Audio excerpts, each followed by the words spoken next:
What's up, everyone? Marc Lobliner, tigerfitness.com. Drugs. Oh, man. You see these elite athletes, these elite bodybuilders, post pictures online of huge bulging muscles, veins sticking out of every single part of their body they could possibly stick out of. I actually think Nick Walker has a vascular nose. The man is so vascular, big, shredded. Man, that is so impressive. I don't know. I'm a fan of people who are willing to take it to that next level, even risking death to realize their goals. It's crazy because people go, well, look at Ronnie Coleman now. He could barely walk. Yeah, but he will forever be known as the greatest bodybuilder of all time. The GOAT, the undisputed greatest of all time. So what does it take to achieve greatness?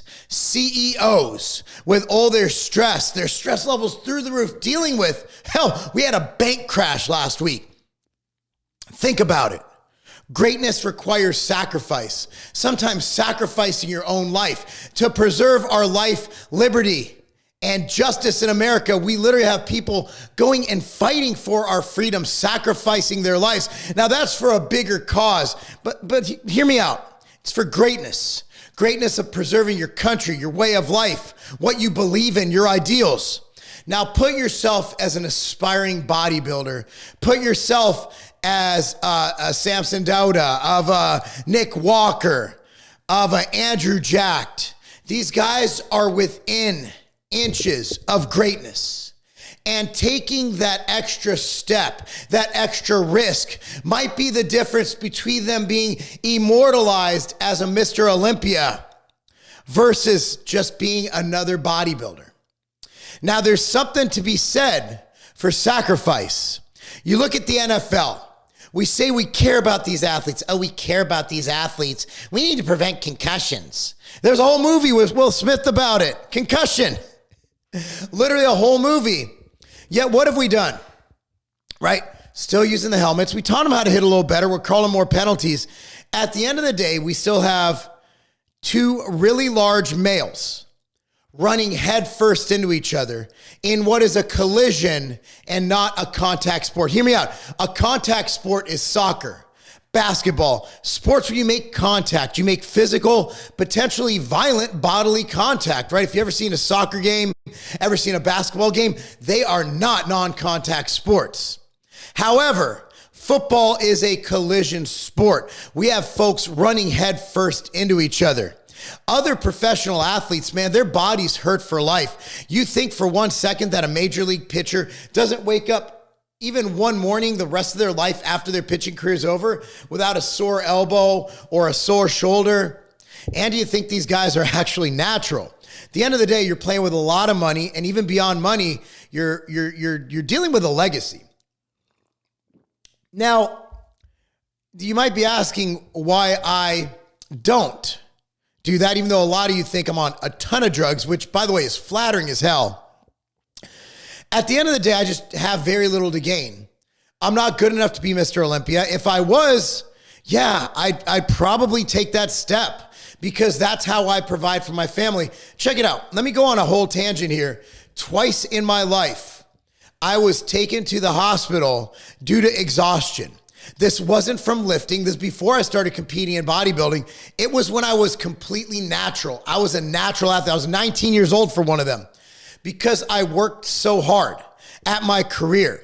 At one point, the first time I was brought to the hospital, I was 19 years old. And I was waking up at 3 a.m. every day to train clients before classes in college. After classes going, I was working an on-campus job. I was selling shoes. I was averaging 2 to 3 hours of sleep a night. And my body finally gave up. And that's why my endocrine system later on crashed. And I had to go on TRT because I made that choice. But why did I make that choice? Because I wanted something better for me. I wanted something better for my future family. At that time, I was already engaged to Katie at 19 years old. I wanted what I have now. And that's what afforded me to look out my window right to the right and see all these gorgeous homes in Brentwood, Tennessee. The richest county in Tennessee. I'm not saying that to brag. I'm saying that because I didn't come from here. I am not born and bred with a silver spoon in my mouth like a lot of my neighbors here. I had to fight and claw and just work my ass off to get wherever I wanted to be in life. And it's hard. And even if you start out and you got it, let's say you're my kids, in order to make it in life, to get out of the shadows that your parents have created through their hard work, you have to claw and you have to fight even harder in some cases, because you have to fight that whole stigma of being the spoiled rich kid, the trust fund baby. So to make it is hard. Now you look at people like, there's a lot of bodybuilders I know who want to make it so they can get a better life for their family. They want to buy their mama a house. A lot of football players do that. You know, I think Barry Sanders is one of them. I believe Barry Sanders, correct me if I'm wrong, I believe after he was in the NFL, he went back to college because he promised his mom he would finish his degree. Now, that's amazing, right? That is good people. So you have to realize that a lot of these people get into sports as a means to an end, okay? A means to an end, meaning that you will do whatever it takes to get out of that situation. Can you imagine? I don't know if you guys are old enough to remember the U in the 80s and the 90s, University of Miami. They had criminals, literal criminals on their team. And they had the best, baddest team. They were amazing. My father went to University of Miami, so I have a inclination to love the U. I grew up watching the U. I grew up hating Florida State and Notre Dame and Florida before they chicken out and wouldn't play Miami again. And I watched these guys, and they didn't know what to do when they had all that stuff, when they were famous. They were riding around. People recognized them. And unfortunately, their lifestyle before kind of set them in a bad place where they didn't know how to act once they got all that fame. And all these people, these boosters are throwing, of course, they're going to take bribes. These guys have never had money in their life. If you gave me a choice to work so hard that I die in 5 years, but I give my family a roof over their head. I'm not talking about being rich. I'm talking about having stuff. Having a roof over their head, their electric bills paid, having good shoes on their feet, having them in nicer clothes so they don't get made fun of at school, putting them into the, not even the best, but just a good sports organization, being able to afford to wrestle and play soccer. And at the end of the day, I would definitely take my own life at 5 years to give my kids what they need. And that's where a lot of these people are. But Mark, what about the guys who don't have kids? Man, they're fighting for immortality. For immortality. They're fighting to be the next Babe Ruth of their sport. They're fighting to be the greatest of all time, or even to have their name on that list of Mr. Olympians. Now, a lot of you might look and say, Mark, that's stupid. That's short-sighted. You only live once. That's right. You only live once. Would you rather live 30 years as a hero, as someone who took your people or yourself to that next level, or just walk around and be average? Me? I'm in between, guys. I don't want to die. I don't. And thankfully, I did not have to make enough sacrifice in my professional career where it's going to hurt my long-term health, hopefully, but all we could do after we've done the damage is mitigate as much as possible. Take your nattokinase, take your sorry for this product plug. I wasn't even meaning to go there, but I always keep one on my table just in case. Coupon code NECTAR video, NEKTAR video at tigerfitness.com. Coupon code NECTAR video at tigerfitness.com gives you 20% off Ambrosia Nectar, the greatest overall health and organ health product ever created. And may I recommend the sour gummy candy? It is delicious. It's delicious. It's delicious, trust me. But anyway, I digress. So I'm not there because for me, competing, it's just another thing to post on Instagram. It's something I do to keep me sharp. And it's something I do, honestly, because I'm jealous of my kids. I am. I saw Preston win state in wrestling. I saw Thomas place in JV state in wrestling. I'm like, oh my goodness. And I saw my daughter win state. I'm like, how am I going to tell them to reach their goals if I gave up on reaching my goals in a decade they weren't even alive? So for me, it's about setting an example, and I'm a little bit jealous. I want to win too. Like, I win vicariously through them, but I want them to win vicariously through me. I always play that video on my phone when I'm flying, It's after I won the US, after I got my pro card, and my family was so happy and so proud. And that's why I do it. But I don't risk my health more than just simply getting really lean, which isn't that healthy. It's not, because I already stay really lean. That extra 1% of leanness is not good, right? Like, it's not bad. I have no data showing that being that lean is bad. I'm still eating 3,000 calories a day. You know, my drug use is TRT. It is. I'm sorry if that disappoints you, but it just fucking is. And my testosterone levels are around 1,000. I just train really hard because I enjoy it. Yesterday, my kids and I went to the gym and we trained together. Like, my two boys, one's about to turn 15 this month, one's 10. We did dumbbell bench and did a whole chest workout together because it's their spring break, and it was fun.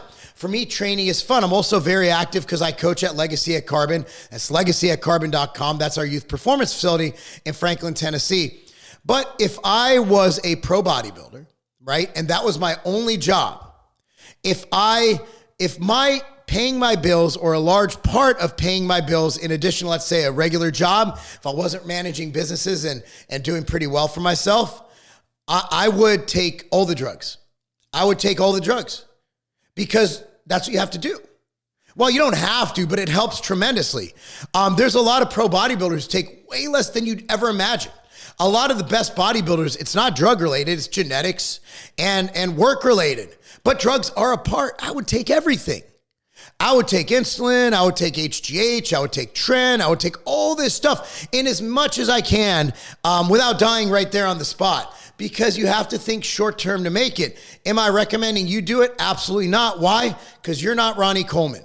If you're watching the Tiger Fitness channel right now and you're not competing in a top bodybuilding show, the New York Pro, the Chicago Pro, the Tampa Pro, the Olympia, the Arnold, if you're watching this video and you're competing regionally, and a lot of these guys, what you got to realize, the good pros, when they turned pro, they weren't on everything they're on now.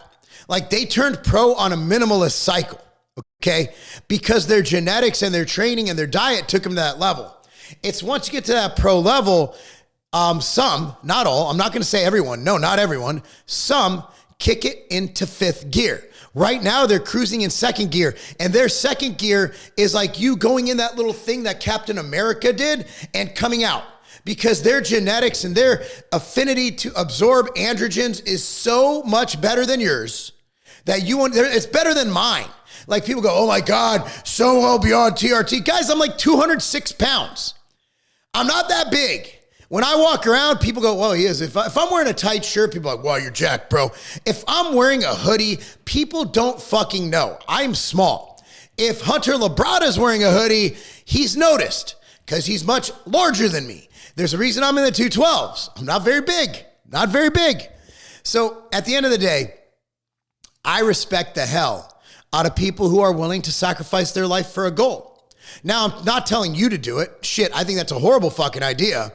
But I think we need to look back, and instead of saying, oh, steroid user cheater, you could literally mainline steroids for the entire day for the rest of your life, except for when you're at the gym. You could have an IV going in through your body, giving you more and more steroids throughout the day. You still will not look like these guys. In fact, if you're, you can't polish a turd into a diamond. At the end of the day, I'm a turd. Compared to these guys, I'm a turd. You're a turd. These guys are amazing. So before you go on someone's Instagram and say, steroids, realize that these guys are doing some shit and making some sacrifices that I find kind of noble. What do you think? Comment down below.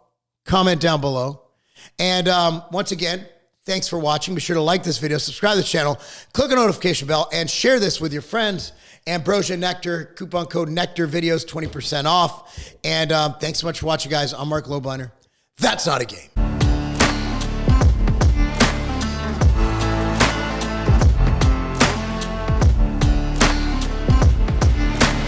I used to have to go through dozens of bottles of vitamins, of supplements, just to get what I need. Look, I'm busy. I'm running multiple businesses. I'm coaching. I'm a professional bodybuilder getting ready for my first pro show. I don't have time to sit there and do all that. I gotta go. I'm on the go all the time. That is why I created MTS Nutrition Immortal. Here's how they look. All it takes, this replaces dozens of bottles of supplements. So let me tell you exactly what this has. It has probiotics, greens, liver detox, joint support, cardiovascular support, and the most complete multivitamin, multi-mineral supplement ever created. If you have a busy life or you simply want more time to do the things you love and be able to travel by just taking one simple little pack with you, Immortal's for you.